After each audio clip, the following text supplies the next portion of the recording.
kita ini sudah mengekspor bahan-bahan mentah lebih dari 400 tahun yang lalu. Sejak zaman VOC, kita ekspor bahan-bahan mentah kita. Yang dulu banyak adalah rempah-rempah. Dan negara yang mengimpor bahan-bahan mentah kita, semuanya menjadi negara maju. Kita yang memiliki sumber daya alam, ekspor hanya bahan mentah,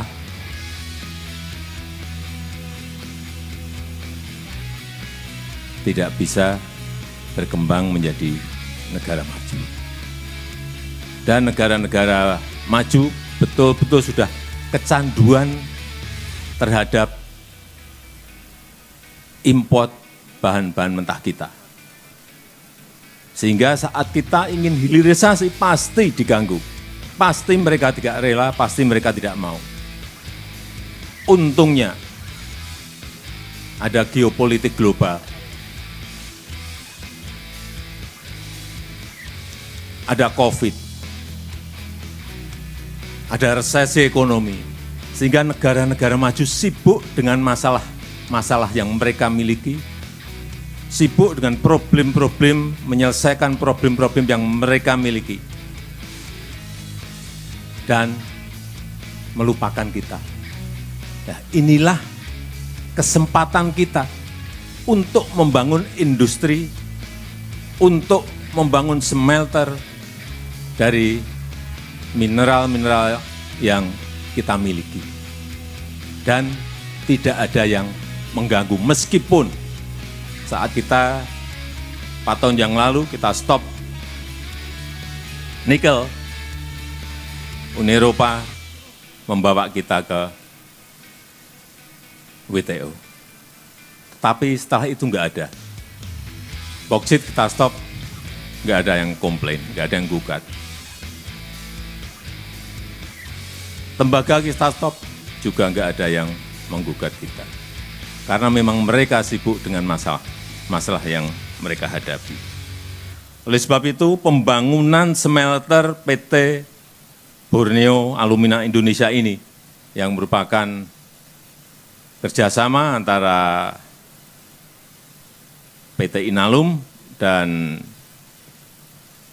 PT Antam, hari ini kita lihat betul-betul telah kejadian dan selesai untuk fase pertamanya. Pembangunan smelter ini merupakan usaha kita untuk menyongsong Indonesia menjadi negara industri, mengolah sumber daya alam kita sendiri, dan tidak lagi mengekspor bahan-bahan mentah. Stop. Dan kita tahu kebutuhan aluminium di dalam negeri saat ini 1,2 juta ton. 56%-nya kita impor. Kita punya bahan bakunya, kita punya raw materialnya, tapi 56 aluminium kita impor.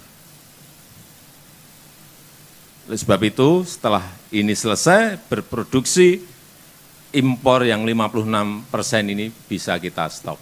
Enggak impor lagi, kita produksi sendiri di dalam negeri, dan kita tidak kehilangan devisa, karena dari sini kita harus keluar devisa kira-kira 3,5 billion US dollar setiap tahunnya. Angka yang besar sekali, 50 triliun lebih devisa kita hilang gara-gara kita impor aluminium. Dan saya senang sekali ekosistem dari hulu sampai hilir, industri aluminium ini yang terintegrasi betul-betul telah selesai untuk fase pertamanya. Dari bahan baku, dari Tayan ditarik ke sini, di sini jadi alumina, kemudian dikirim lewat Pelabuhan Kijing ke Kuala Tanjung untuk diolah lagi di PT Inalum, dan kita harapkan dengan investasi sebesar 16 triliun rupiah, kita betul-betul akan memulai babak baru Indonesia sebagai negara industri. Dan juga tadi sudah disinggung oleh Pak Menteri BUMN bahwa kemarin kita juga telah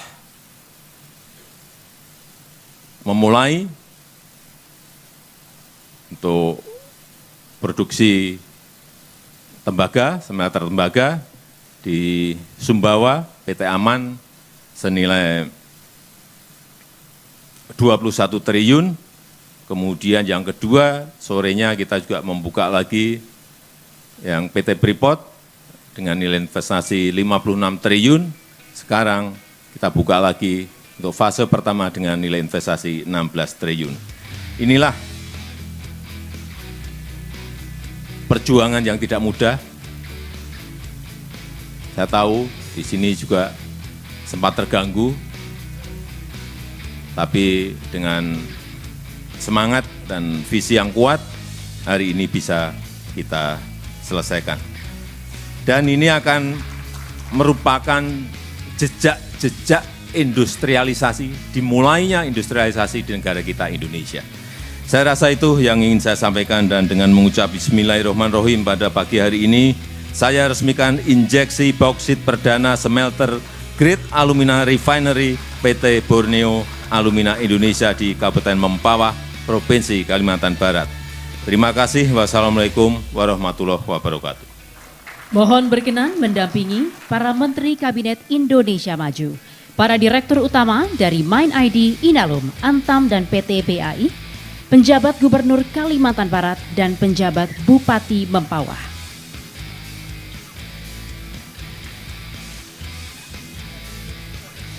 Mohon izin kami pandu dalam hitungan 3, 2, 1.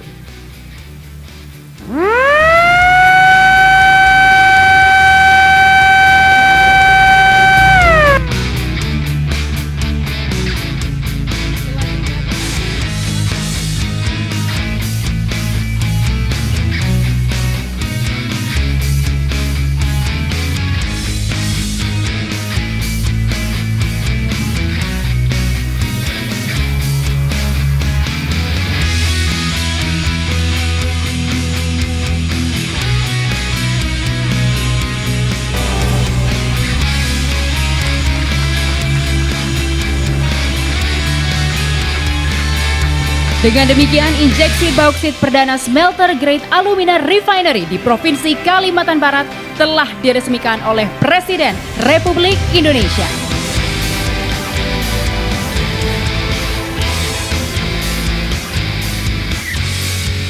Hadirin sekalian, sebagai ucapan rasa syukur yang tak terhingga kepada Tuhan Yang Maha Esa atas keberlimpahan sumber daya alam kita, mari kita panjatkan doa bersama dengan dipimpin oleh Bapak Syahrudin.